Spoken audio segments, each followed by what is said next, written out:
નમસ્કાર મિત્રો, આપણે મોબાઈલમાં અવારનવાર સ્ક્રીનશોટ લેતા હોઈએ છીએ, પરંતુ ઘણીવાર માહિતી લાંબી હોવાના કારણે આપણે સ્ક્રીનશોટ લેવામાં તકલીફ પડે છે અને અલગ અલગ સ્ક્રીનશોટ લેવા પડતા હોય છે.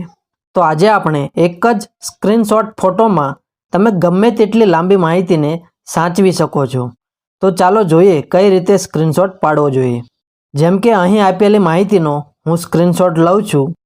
જ્યારે પણ તમે સ્ક્રીનશોટ લો છો ત્યારે નીચે કેટલાક ઓપ્શન જોવા મળશે. તેમાં આ ઓપ્શન છે તેની ઉપર ટચ કરવાનું છે.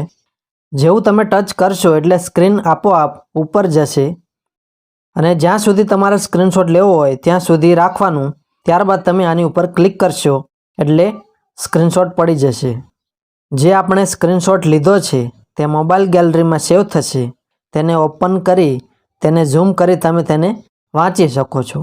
તમે આ રીતે વોટ્સઅપ, ટેલિગ્રામ વગેરે પર કોઈ સારી માહિતી હોય તો તમે આ રીતે તેને સ્ક્રીનશોટ પાડી શકો છો અને બીજાને મોકલી પણ શકો છો. પણ ખાસ ધ્યાન એ રાખવાનું કે તેને HD ક્વોલિટીમાં મોકલવું. આશા કરું છું તમને આ વિડીયોમાં આપેલી માહિતી સમજી ગયા હશો.